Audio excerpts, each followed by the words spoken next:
The rising cost of living, the war in Gaza and the rise of the extreme right. These are some of the issues we're going to discuss with Walter Baier, the European left's lead candidate for the European elections. And the Global Conversation. So, hello, Walter Baier. Thank you for being with us, Spitzenkandidat for the European left. For 10 years, you were the chairman of the Austrian Communist Party. What made you decide to run for the presidency of the European Commission? Well, first of all, thank you for having invited me. 1.5 years ago, I was asked whether I would be available for presenting myself for the presidency of the Party of the European Left, which I gladly accepted, since I have been among the founders of the party.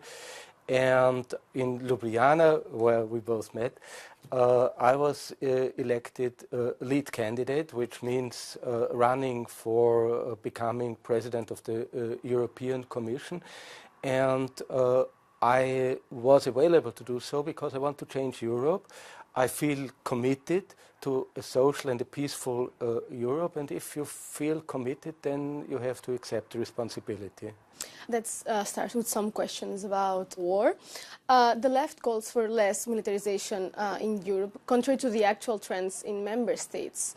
Is it a realistic position, considering war is on Europe's doorstep?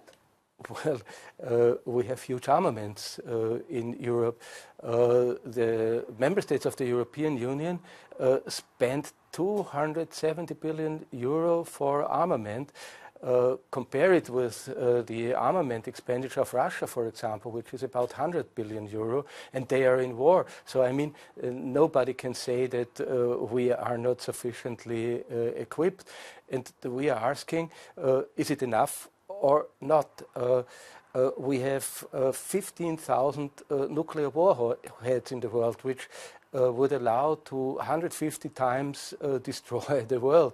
Is it enough or is it not enough? So one of the reasons why they're investing more in militarization is because the EU is supporting Ukraine. Do you think the European Union has made a mistake by supporting Ukraine fight against Russia?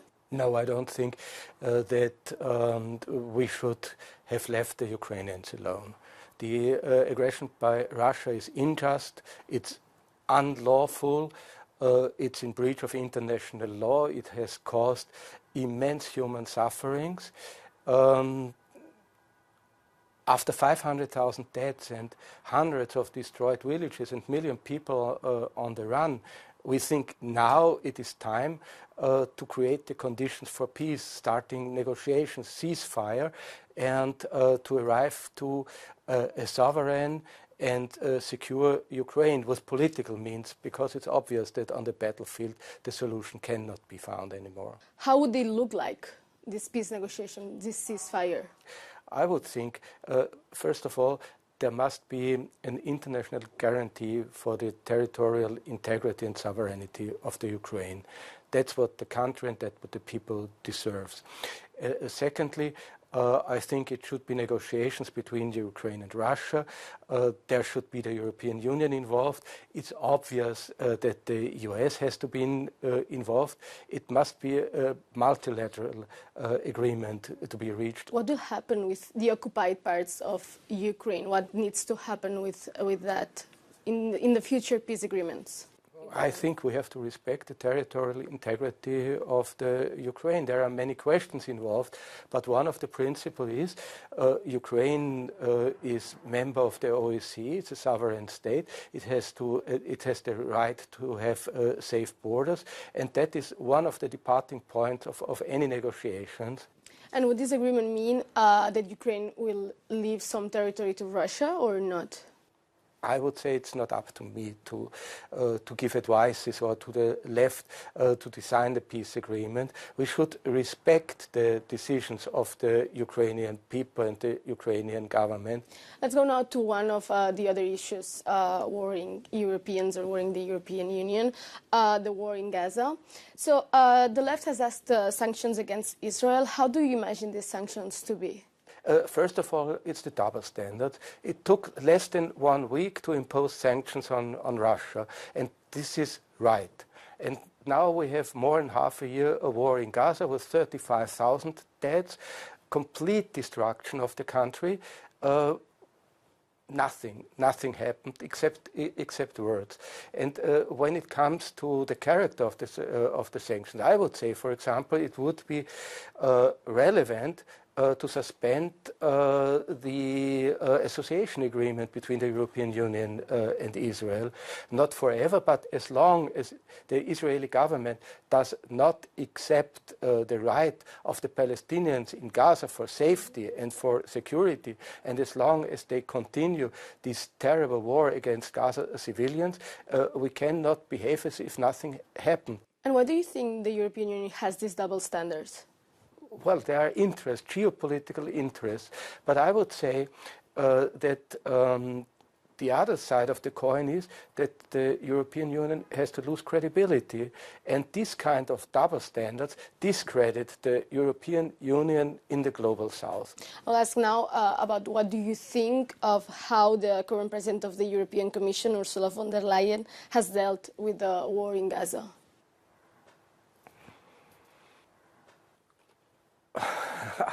I'm searching the right words because actually her behavior is typical for the double standard. It's inadequate.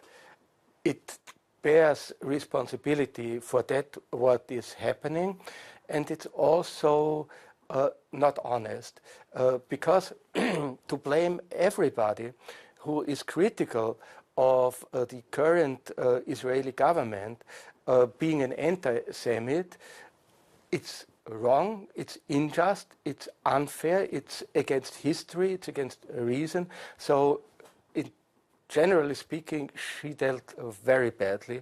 And I see now they are saying something about Rafah, but they're saying it lately. They are not decided to take measures, so they are not credible. And Jean-Luc Mélenchon, who is the leader of La France Insoumise, which is one of the observer parties in the European left, considers the situation in Gaza to be a genocide. Do you agree with that opinion? Do you share it? I don't like the big words. I mean, 35,000 killed people, 2/3 of them civilians, large part of them being kids, destroyed cities, destroyed hospitals, completely destruction of infrastructure. What would you like to call this? In my words, it is war crime. It is a tremendous crime towards humanity. And we have to stop this. We should not talk about words and quarrel about words. We should focus on ending this men and women slaughter in Gaza. Let's switch now to more political or social questions. According to a poll by Ipsos for Euronews, European citizens are mostly worried about rising prices or social inequalities, which has been traditional demands from the left. So why hasn't been the left able to captivate these voters? Well, first of all, the elections are not yet done, and we will see the outcome. I think that the combination of the social and the ecological question is on the top of the agenda, and it's worthwhile mentioning that in this Eurobarometer survey which you quote, migration comes at place 7. And there is, so to say, a huge mystification. The real problems of the Europeans are affordable housing, secure jobs, social equality in implementing the Green Deal. And we will focus on this in the electoral campaign, and I'm pretty sure that in a number of countries we will see very good results. You mentioned migration, and in your manifesto you asked for the dissolution of Frontex. Why, and how do you think external borders should be monitored? In my opinion, in the first place, it's about humans. It's about the people who flee from persecution, from violence, from sexual violence, from ecological disaster. And the European Union first has to take care that these people have safe pathways. It has to take care that asylum procedures are done in dignity for this, in respect for these people, that the individual right for asylum is guaranteed, that the UN Convention on Refugees is respected. These are the real problems. And to reframe this human question into a question of security and of border protection is fundamentally wrong. We need safe pathways, and we need human right adequate treatment of the people who come to Europe. So the far right has been able to capitalize on citizens' discontent. Why do you think this has happened, or what has had the far right to be able to capitalize on it? On a large extent, it has to do with the legitimization of the agenda of the far right by the established parties. Look at the migration discourse. It's framed as a question of security. That's the agenda of the far right. Instead of opposing the far right narrative by saying, no, it's about humans, and it's about solidarity, and it's about fairness, the established parties integrate the far-right discourse in their own narrative. And the most recent proof for this is the Migration Pact, now decided on in the European Parliament and in the European Council, which actually is the negation of the individual right of asylum. And it's nothing but legitimizing that what the far right is saying. And it's wrong. It's strategically wrong. It's morally wrong. Strategically, it's wrong because it means embracing the discourse of the far right. And what concerns the humanist aspect, it's a shame. But why does the left, has the left lose this narrative? So people are getting more captivated by the far-right narrative and not the left's narrative. Yeah, indeed, it has to do with the behavior of the established parties, with their fear to really confront them. Last month we were with Ursula von der Leyen. I was really surprised by hearing from her our attitude towards the far-right parties of the ECR will depend on the outcome of the elections. Come on, this is a matter of principle. And having given up this idea of a cordon sanitaire, that is a huge responsibility. And yes, it has also to do with media. In my country, Austria, where the FPÖ now is running first in the polls, how many times these guys like Jörg Haider and Hans-Christian Strache and now Herbert Kickl were on the front page of media. For what? What are they saying? This is a corrupted party, it is a neo-fascist party, but it is treated as if it was a normal party. And that's fundamentally wrong. They are not normal parties. 5 years ago, the left did not vote for Ursula von der Leyen to be the president of the Commission in the parliament. Is now the left willing to vote for her or for an EPP candidate if this prevents them depending on far-right votes? It will not depend on our votes. And there are many reasons not to vote for Madame von der Leyen. And the most recent reason to do so is that the Commission actually is prepared to reintroduce austerity politics. The finance governance frame actually comes down to reactivating the Growth and Stability Pact. Only 4 countries will be able, under these conditions, to make the necessary investments to meet the climate targets. They will not be able to spend the 200 billion euro necessary to reconstruct our public services. And that's the heritage of Ursula von der Leyen's Commission, so we will not vote for her. And why do you think these new fiscal rules will usher a new era of austerity? Because it's written in, so to say, in the law. It means that countries which have excessive public deficits and which have excessive accumulated debt would be forced within 4 or 7 years to cut down expenditures, to reduce public expenditures in order to reach what? I'm an economist. Through all my studies, I did not find a single scientific book saying that public debt have to amount to 3%, or public debt must not exceed 60%. It's deliberate. That's neoliberal politics. That's the neoliberal credo that the first concern of economic policies has to be balanced public budgets. Our first concern is people have to have affordable housing. We need investment in the green transition. We need secure jobs. This is needing money. This money can be raised, it can be borrowed, it can be raised by taxing, by fair tax system. But these are the real concerns, and these 3% and 60%, this is nothing. This is unscientific. One of the things the Left Manifesto focuses in is on the accessibility to living spaces and asks for a rent cap. Why is that needed at a European level, and how could it be done? What are your proposals? Well, regarding the rent cap, the European Union can adopt a directive obliging the member states to introduce rent caps and to prohibit evictions of primary residences. They did so rightly with the platform directive, obliging the member states to act. They did so with the equal pay directive, with the minimum wage directive, meaning creating a legal frame for action of the member states.